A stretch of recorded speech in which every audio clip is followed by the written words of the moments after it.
Ah, nagkita-kita pa lang muna po, nag-set ng schedule kung kailan yung susunod, tsaka division muna ng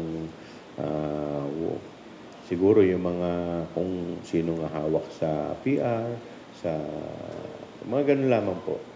So basically, yung pa lang yung nasimulan, tapos sa mga materials binigay sa amin. So yung pa lang naman po. Pero as to the assignment, hindi pa po namin napag-uusapan. Nabasa ko yung opinion ni Justice Carpio.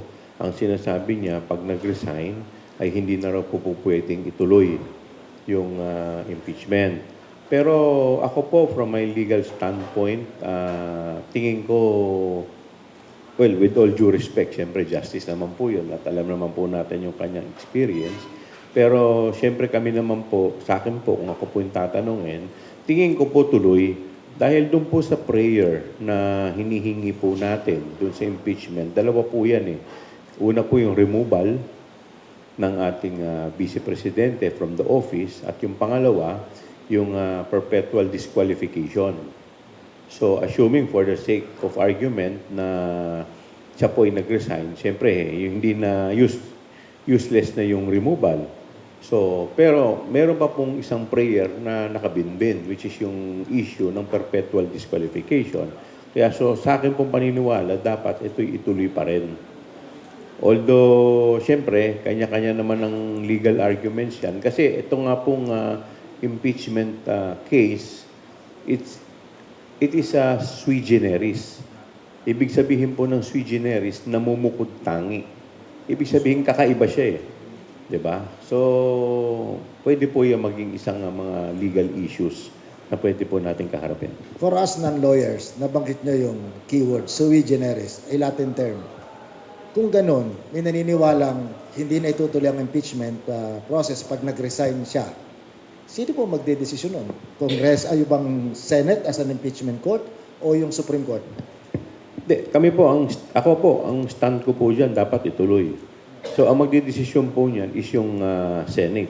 Kung itutuloy po nila, syempre, we will argue yun sa amin from our legal standpoint.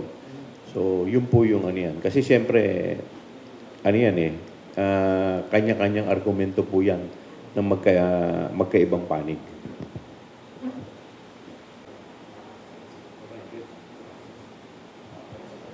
So, kung ganun po may apat na binabaykang, ang tanong ko po sa inyo, pwede bang yun ang dahilan para magkaroon ng special session at pagkatapos, pwede bang pumasok sa other matters? Yung, ano? Well, actually po kasi yung pagtatawag po ng special session ay call po ng presidente yan. So, syempre, at the end of the day, yung president po ang titingin ng importance or yung urgency ng matter kung ito po ay i-call. Pero sa akin po kasi from my legal standpoint, kaya nga po nung binabanggit ko po kanina, ito pong impeachment case is a sui generis. Ibig sabihin, hindi po ito yung po pwede mong ihalo sa mga legislative agenda. Dahil namumukod tangi siya eh. Ibang, hindi siya exercise as ng pagiging legislator eh. Exercise siya ng pagiging, kumbaga, ikino-convert ninyo yung Senate into an impeachment court. So magkaiba po yun. Kaya hindi po pwedeng sabihin natin na ihahalo yung isa dun sa isa dahil hindi naman po ito legislative agenda eh. So no need na magkaroon ng ibang rason para tumawag ng Kung special tatawag session. po ng special session, ako po personally, paniniwala ko po for the sole purpose of dito po sa Convening impeachment, yung- of convening. The Yes. impeachment court. Hindi po dahil sa ito'y isisingit lamang. Yun po ang aking personal. I could be wrong. Pero sa akin pong paniniwala, yun po. Kasi yun nga po yung ibig sabihin ng sui generis eh. So, Ang yung punto naman ni Justice Carpio, makikialam si PBM sa purely legislative matter kung i-convene niya ang Hindi po yun pakikialam eh. Because that is our constitutional duty. Kasi po, kung babasahin po natin yung konstitusyon, ang sinasabi po doon, yung impeachment po, dapat po, pag ito po ay tinurn over na o dinala na sa Senado, dapat the Senate shall forthwith. Ang ginamit po na word sa ating saligang batas ay shall forthwith. The fact na ang ginamit po ay shall, ibig sabihin mandatory. The fact na ang ginamit na word ay forthwith, ang ibig sabihin immediately. Ibig sabihin dapat sa lalong madaling panahon. Ngayon, ang interpretation lamang dyan, ano yung lalong madaling panahon? Ang tingin yata ni Escudero, forthwith means 4 months eh. Alam po ninyo, siyempre si Senate President naman po, nire-respeto po natin yan. Isang mahusay din po yan na mambabatas, isang mahusay rin na abogado. Pero siyempre, yun sa akin po, opinion po namin yon. So, maaring may opinion din po sila na iba. Kasi alam naman po ninyo yung mga abogado, kung minsan sa isang batas, iba-iba ang interpretation. Depende po yan kung ano yung inyong paniniwala at kung paano ninyo ito iniintindi. Wala naman yatang sinabi si Chis na hindi pwedeng mag-convene. Actually, sinabi nga niya, pwedeng magpatawag ng special session.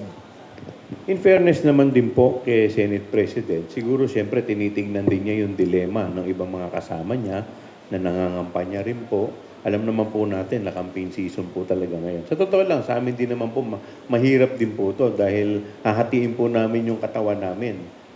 Kailangan po namin mag-act as prosecutor and at the same time, kailangan din namin bumaba sa kanya-kanyang mga distrito rin po namin dahil mga kandidato at mga re-electionista rin po kami. Dahil pag hindi rin naman po kami pinalad, next session, next Congress, mapapalitan na rin po kami as prosecutor. Sa amin po, pagkatapos po ng 19th Congress, tapos na po ang mga, kumbaga, mapuputol na. So pag next Congress po, sa 28th Congress, kung ano man yung mga agenda namin sa 19th Congress, kailangan pagdating ng 20th Congress, lahat po yan back to zero. So, hindi na po kailangang i-refile yung impeachment sa Senado. Hindi na po kailangan i-refile, yung po yung paniniwala namin, hindi na po kailangan i-refile. Kaya nga po yung iba nagtatanong bakit i-final daw namin ng last day. Kasi po, lahat naman po yan, binalanse rin po namin. Dahil ang pagpa-file po ng impeachment, dalawang proseso po yung pagdadaanan yan. Either po sa dalawa. Una po, yung committee proceedings. Ito po yung dadaan po sa Committee on Justice. Yung pinail po ng mga impeachment complaint, dadalhin po sa Committee on Justice at doon po ihihir. May proseso po yan na pagdadaanan. So, after po dyan, dadalhin pa sa plenary, bago pa lang po, dadalhin sa Senado. Ang fear po namin, kung yung unang tatlo ay dinaan pa sa Committee on Justice, baka hindi po umabot sa time. Kasi pagdating po ng June 30, tapos na po ang Kongreso. So back to zero na po sa 20th Congress. At ang mangyayari na po niyan, meron po kasing 1-year ban. So ibig sabihin po, ano po yung 1-year ban? Pag inabot po kami ng pagtatapos ng Kongreso at hindi pa po namin nasisimulan ito o naiaakyat sa Senado, ban po kami for 1 year para mag-file ng another impeachment sa same impeachable officer, which is in this case, yung ating pong Vice Presidente. So ang route na tinahak po namin, yung isang route, which is yung House action. By 1/3 vote ng congressman, pwede po itong dalhin sa Senado. Ngayon, ito naman po ay hindi first time na nangyari. In fact, kung maalala po ninyo, nung panahon po dati ni Speaker Manny Villar, yung impeachment complaint po kay Presidente, former President Erap, ganun din po yung ruta na kanilang tinahak. At ito naman po ay umusad. Parang sinabi ni, sino ba ito? Si Baste o Pulong na railroaded daw yung impeachment complaint. Unang-una, hindi po natin masasabi na railroaded dahil kagaya po ng binanggit ko, ito nga pong tinahak namin na ruta ay allowed sa ating batas, sa ating konstitusyon, ito po ay po pwede. Pangalawa po, yung mga laman po nito, nakita na rin po naman natin. Ito po ay dahil po sa masusing kakandak namin ng committee hearing kung ano po yung mga naging laman o resulta ng committee hearing, yun din lang naman po ang nakalagay dito sa Article 2 at saka sa Article 3. May mga iba lamang po dito na nadagdag, pero yung una po, kagaya po nung threat sa buhay po ng ating presidente, lahat naman po tayo, napanood naman din natin yun. So yun po yung mga nadagdag.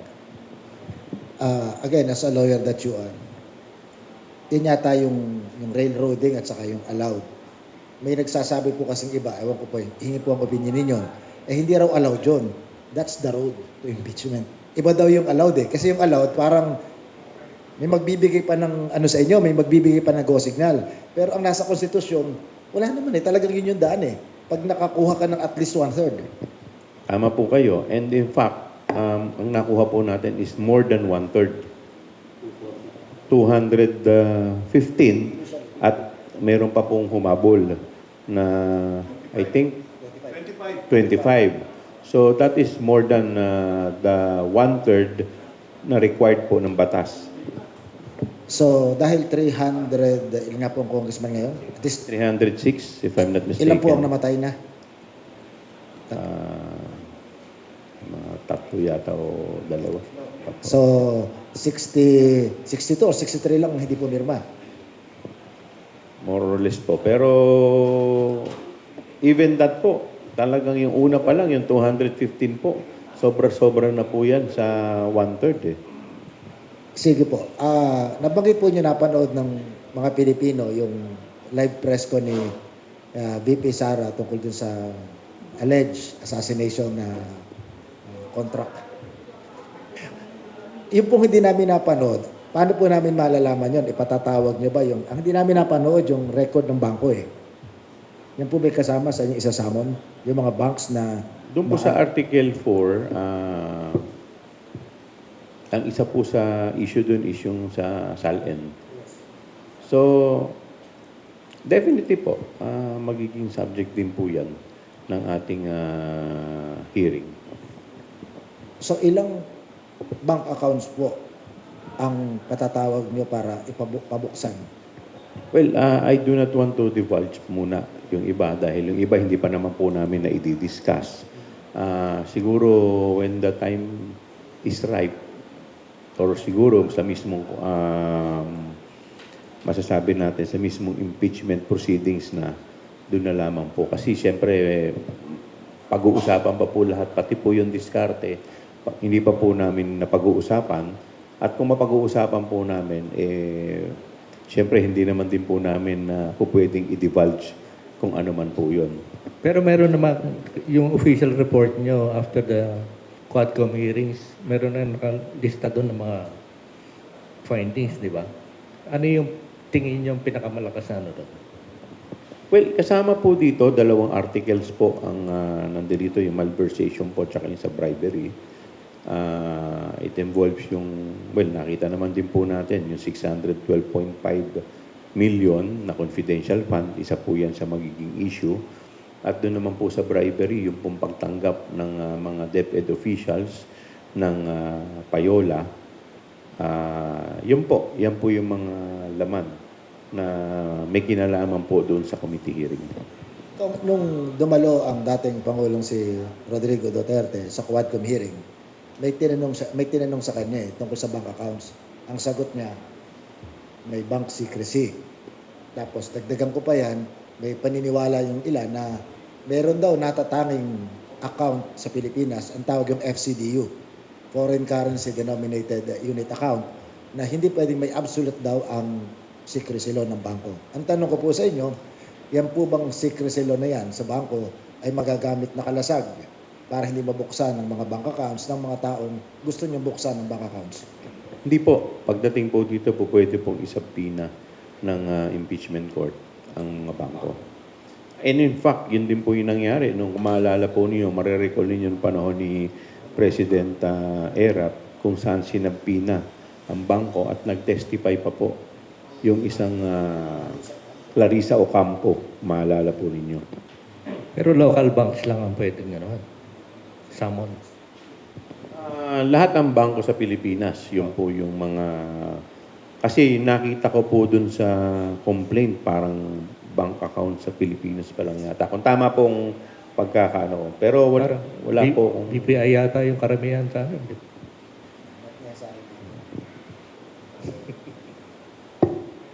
Okay, kung may tanong natin mga kasama sa media, you can raise your hands or raise your voice. Yeah, please. From GMA. Sir Nico Wahay po ng GMA. Sir, pakwento naman yung pagtawag, kung paano kayo pinatawag ni Speaker. Di ba nung Wednesday nagkaroon ng caucus nung araw na yon.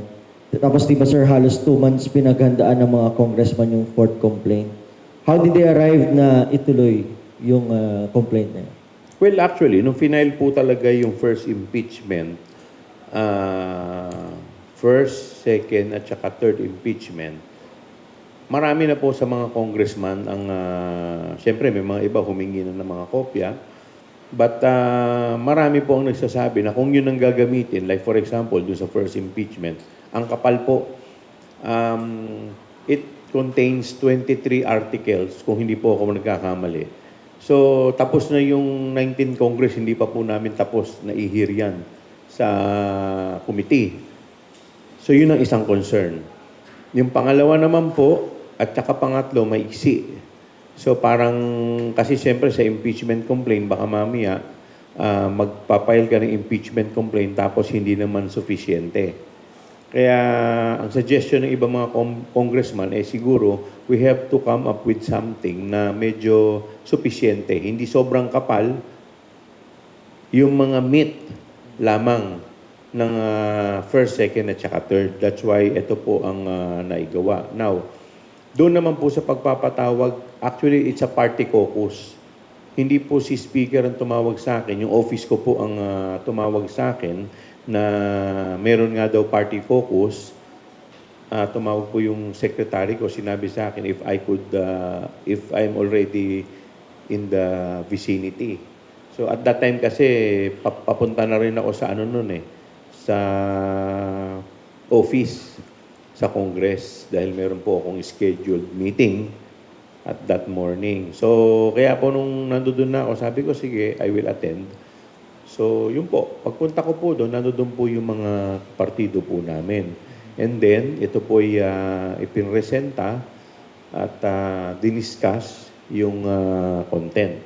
So kami naman, binigyan naman ng option kung ikaw ay pipirma o kung ikaw ay hindi pipirma. But having said that, kasi sa totoo lang, for the past 2 months, simula nung ito'y i-final yung first impeachment, marami na rin ang nagtatanong sa amin. So ano na ba yung aksyon na gagawin ng Kongreso? So nung nakita naman po namin na medyo okay naman itong fourth impeachment, maayos naman, binigyan po kami lahat ng kopya para ma-browse, ma-check or kung may mga tanong.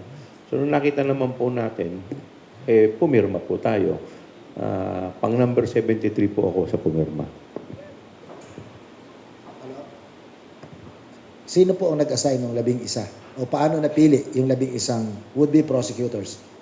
Hindi ko po alam kung sino po ang pumili, pero it was doon po sa plenary nung pinropose po ni Madjo Manix Dalipe yung 11 for the congressmen to approve. So kung may mga hindi naman siguro sangayon, they can at any time oppose the membership. Or kung yung mismong member siguro ayaw, di po pwede, that's the time para sabihin mo rin na kayo ay hindi sangayon. Yung malversation charge based dun sa bank accounts na ni Sara Duterte? Meron pong, doon po ba ito sa Salin? It's a fourth impeachment. Yata. Dalawa po yun eh. Yung isa po, yung isa po sa personal bank account niya at meron po yata na yung pong joint account nila ni dating Pangulo. Apo. Ito po yata yung inaano ni Sani Trillanes. Senator Sani Trillanes. Sa BPI account. Okay, again, as a lawyer that you are, kinakailangan bang eksakto na hihilingan nyo bago magsimula yung impeachment process sa Senado o sa impeachment court kung ano yung mga bank accounts na bubuksan o pwedeng as you go away, as you go along, dagdag ng dagdag, kung may na-discovering bago, pwedeng pabuksan. Ulitin ko po, hindi pa po namin napag-uusapan yung gagawin naming diskarte. Kaya siguro pag nagkaroon na po kami ng malaliman na meeting pagdating po dyan, kasi ka-appoint pa lang po namin eh. So, ang isa pa po namin siyempre na pag-uusapan din, yung private lawyers na magiging, kasi marami naman po nagte-text, marami rin ng mga nagbo-volunteer na gusto rin tumulong.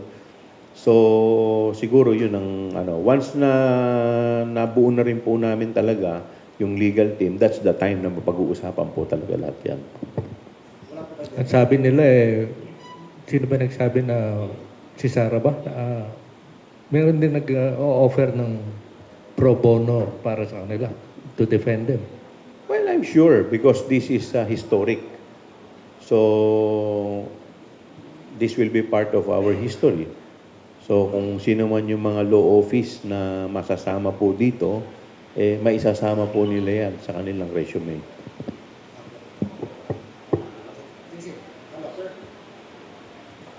Sir, regarding dun sa personal account, di ba may mga unexplained wealth din si VP Sara, tapos yung lahat ng kanyang pera at ari-arian dun sa statement of assets ay mahigit 2 bilyon. Bukod ba yung sa sinasabi nyo na joint account nila nung father niya, si former President Rodrigo Duterte. Sir, lahat yan, ang basis niyan, hindi naman yung sinasabi ni Sir Trillanes, you have your own.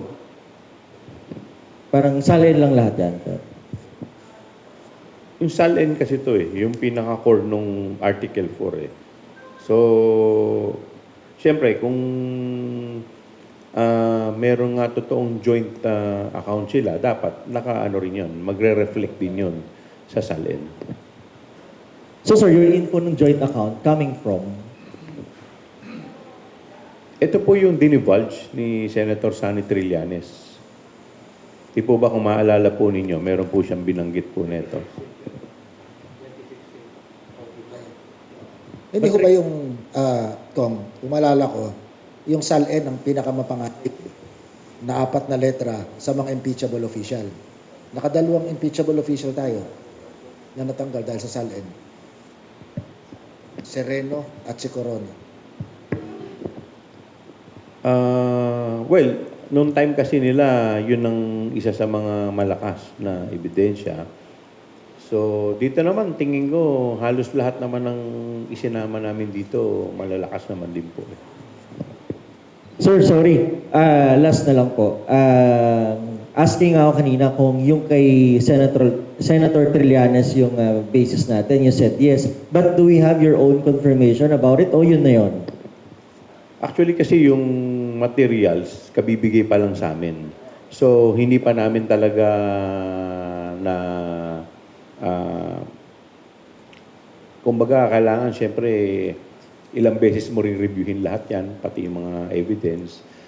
Kasi nung diniscuss sa amin ito, at binigay sa amin, siyempre doon pa lang sa first 3 articles, kumbinsido ka na eh. Kasi yung unang article, ito yung lahat naman tayo napanood natin yung meltdown niya. So yun ang unang-una doon. At yung threat, yung pag-ano ng assassin. Tapos yung pangalawa, which is tayo naman po yung chairman, very familiar tayo dito sa confidential fund. At dun sa pangatlo, yung sa bribery, yung dun sa DepEd officials, again, sa committee rin natin na pinag-usapan yon.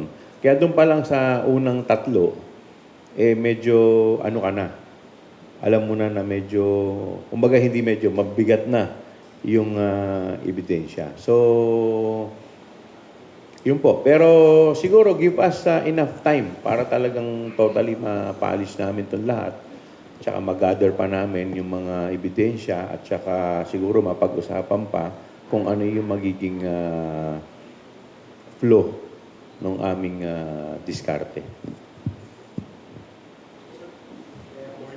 Control po sa Kyoto News, Japanese News. Pero yung ano lang, yung sa pag-tackle ng each of the article, kasi 7 yun, di ba? Paano nyo kukunin yung judgment for each of the 7th floor.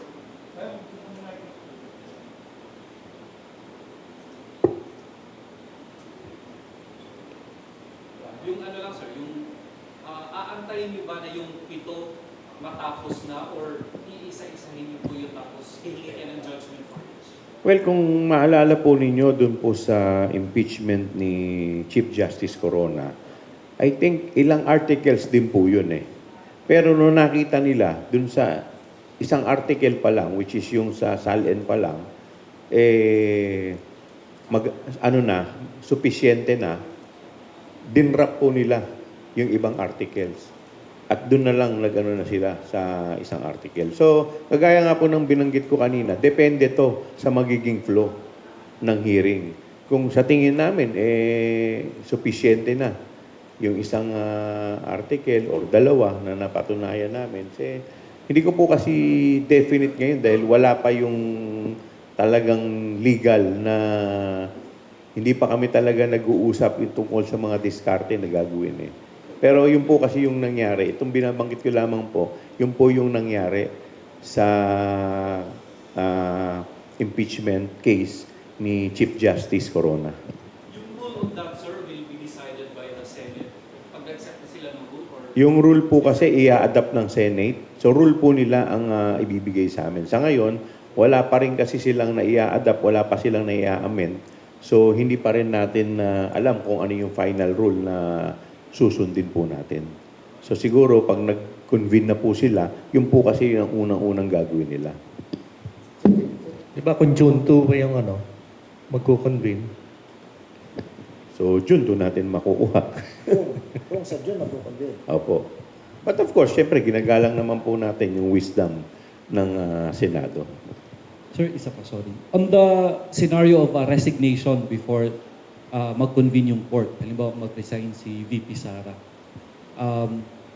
may dalawang school of thoughts din dun, di ba? Pwedeng hindi na ituloy yung kaso. May nagsabi naman, pwedeng ituloy kasi meron pang isang penalty na disqualification of from public office. So, ang question ko dito, sir, is paano kung hindi mag-proceed yung Senate? Sabihin nila, wag na tayong mag-try kasi nag-resign na. How will you seek the penalty for disqualification from public office against VP Sara? Well, pag-aaralan po namin kung ano yung mga magiging legal options namin. So sa ngayon, hindi pa kita masasagot tungkol dyan dahil, again, hindi pa nagkukumbin yung legal team. Pero pwede naman i-raise, mag-file ng kaso sa local court? Most likely, sa Supreme Court po ang ipa-file yan. Pero kagaya nga po ng mga binabanggit ko po, lahat po kasi yung mga diskarte dyan, hindi ko po pwedeng sabihin ngayon dahil unang-una, I cannot speak on behalf sa buong legal team. Dahil baka mamaya mas mararami sila, marami pa sila mga diskarte na po pwedeng maipropose. So lahat naman po kasi ito pinag-usap. Kumbaga may mga briefly na pag-usapan na rin namin yan, yung what if in the middle. So kaya nga po sinasabi ko po na yung stand po namin, meron pong isa pang prayer doon sa aming complaint, impeachment complaint, which is yung perpetual disqualification.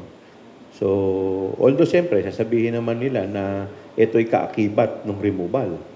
Diba? So, it's, at the end of the day, siyempre legal argument ang magiging basis ng lahat ng yan. Good morning po, Benji Alejandro ng Abante Radio. Nasa prosecution po kayo din sa yung kabila po lumalabas naman na si dating Presidente Duterte ay magka-abogado daw pero wala pa naman pong confirmation dahil lahat nasa paghahanda.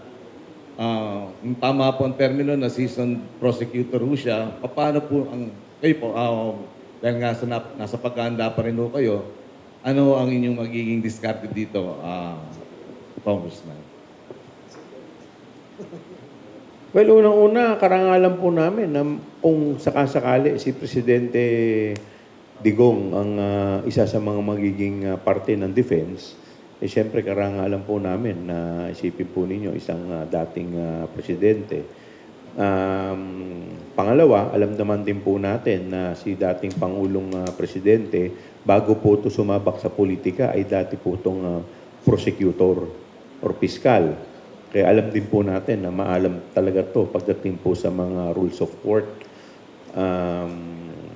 Siguro titingnan lang po natin kung ano po yung mga magiging diskarte po natin pagdating po doon. Kung makita, kung buksan, of course, I'm speculating, kung buksan at may makitang nakatagong bank accounts, itong si VP Sara, yun po ba'y sapat na sa unexplained wealth? Hindi niya pwedeng ipaliwanag at saka hindi na deklara sa salin. Sapat na ba yun para sa tingin niyo para siya ma-convict? Well, isa po kasi yun sa ground. So, kung hindi magmamatch yung salin niya sa talagang laman ng bangko niya, parang kagaya rin lang po yan kay Chief Justice Corona. So, ground for ano yan? Ground for, pwede yan ma-convict siya doon. So, but sabi ko nga po, isa lang naman dito sa 7 ang mapatunayan, enough na. Kagaya po kay Chief Justice, isa lang naman ang napatunayan doon. Na yan, halimbawa sa bank account ni Sarah, over and above yung legal remuneration niya since she started public office. Convincing evidence yun na iligatan yung nasa bank account niya. Opo, tama po kayo. Itin ko lang po, bago natin tanong si Philip, yung non-declaration nung kanyang bank account, assuming meron siyang undeclared bank account, sapat na para siya ay ma-convict. Okay. Philip. Let's talk of some possibilities here. No? Meron tayong mga senador na wala pa yung salita ng salita tungkol dito sa impeachment case. There is the tendency for these senators to prejudge the impeachment case. No? Nandyan si Bato, si Bongo, si Robin Padilla, at kahit si Amy. Can we ask them, what's the possibility of asking them to inhibit from being part of the senator judges in the impeachment court? Titignan po natin kung po pwede po yan.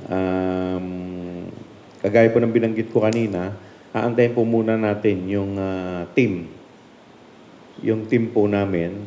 And then, lahat naman po ng options sa pag-uusapan po namin. Teka po, sandali. Baka po, nasa era tayo ng social media na lahat ay pinuputol yung mga salita. Pwedeng putulin. Hiliwanagin ko lang po yung paliwanag nyo riyan.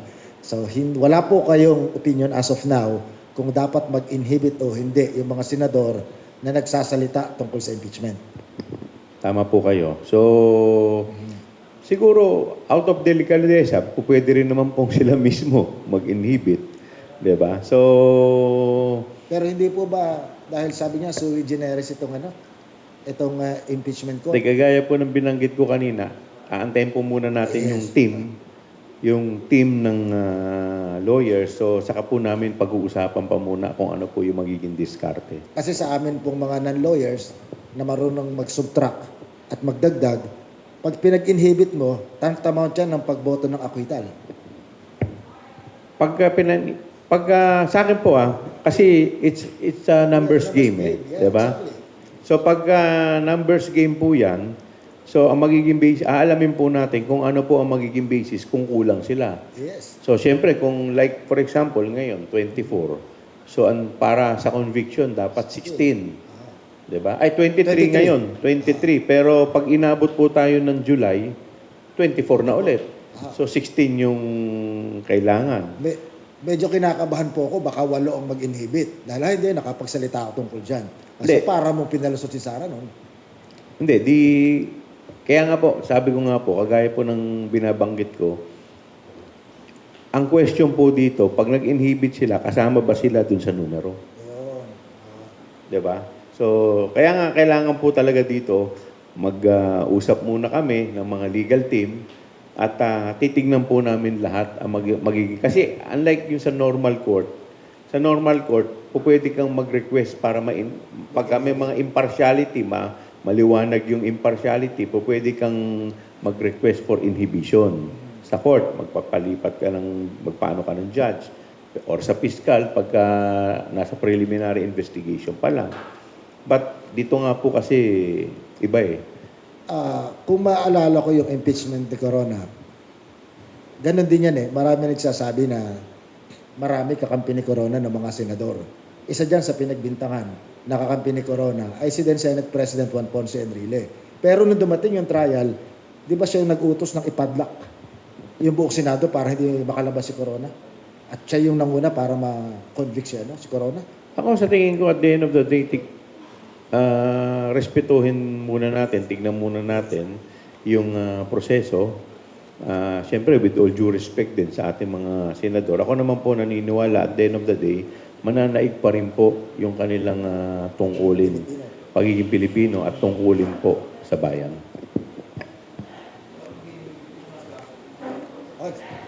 Sino pa yung tanong pa rito? Ako sa impeachment. Doon po sa sinasabi niyo na magmi-meeting pa kayo, pwede po malaman kung sino nagpapatawag ng meeting sa prosecutor. Well, unang-una, siyempre, yung 11. Yung meeting po nun dun sa 11 prosecutors. Kami-kami po yun. So, tapos siguro, we would come up with the list kung sino po yung mga possible na mga partner namin from the private firm. Kasi may mga, I'm sure lahat po kami, may mga natatanggap na mga nagre-request na masama sila or nagvo-volunteer. So nakakatawa naman po. Kaya pag-uusapan po namin kung sino-sino po yung mga isasama namin. May nagsasabi po na ito raw ay makasisira ng ekonomiya, magbibigay ng instability sa ating sa ating bansa. Ano po masasabi niyo sa ganung mga payag? Well, we were assured by the President na tuloy-tuloy yung negosyo, tuloy-tuloy yung takbo ng ekonomiya, and he will see to it na hindi po matidisrupt yung flow ng ating ekonomiya. Naalala ko po nung simulan yung investigasyon sa inyong committee, ako po kasi avid na nagmo-monitor ng development, lalo na sa social media. Nakita ko po mahinang-mahina yata 15,000 a day ang nambabasa inyo na pag tiningnan, halos lahat yun ay mga troll. Ano ho ang nangyari? Meron bang mga aktibo ng kampanya, negative campaign, laban dun sa mga pumirma, lalo na sa mga would-be prosecutors? Politically, may negative campaign? Well, ika nga, masanay ka na. So ako po, simula po nung inassume ko yung chairmanship ng Committee on Good Government, so yung bashing po talaga naging parte na rin po ng buhay natin. Isa po sa articles of impeachment na nabanggit po nyo na yung sa unang tatlo, naniniwala na kayo, doon po ang nangunguna yung banta sa buhay ng tatlo. Ay hubay hindi natatakot na baka kayo mauna doon sa tatlo. Alam po ninyo, yung takot, lagi naman po nandiyan yan. Pero ang isipin po natin, dapat ang manaig po dito yung trabaho at yung obligasyon po natin sa taong bayan. At ito po ay constitutional duty po namin. Kasi kung lagi na lang po natin iisipin yung takot, wala po tayong mangyayari. At kung hindi po namin to gagawin, sino po ang gagawa? Pero kayo po ay naniniwala na talagang tumaas ang antas ng panganib sa inyong buhay after this. Totoo naman po. At syempre, hindi naman po tayo po pwedeng mag-deny dyan. So, kailangan naman din po natin syempre mag-ingat. So, kailan po nyo inaasahan yung unang meeting? Kung wala pang patawag sa inyo, ng mga prosecutors? Next week po yan. Next week. Apo. Okay. Ayaw natin masyadong tanongin si Kong Chua. Dahil sabi nga niya, hindi naman dapat tinetelegraph. O tinetelegram yung gagawin. Pwede nyo ba i-discuss din naman yung sitwasyon sa City of Manila? O, wag muna. O, wag din. Sige naman. Mababago yung team. Sige, papasalamatan na natin. Marami pa akong gustong itanong. Kaya lang, siyempre, sabi naman ng tapat si Kong Chua na maraming bagay na hindi niya pwedeng ikwento sa publiko. Okay. Ay, opo, pwede po niya kunin yan. Kung gusto po niya pagpalitin para for security reason. Maraming salamat, Kong Chua. Maraming salamat din po sa inyong lahat.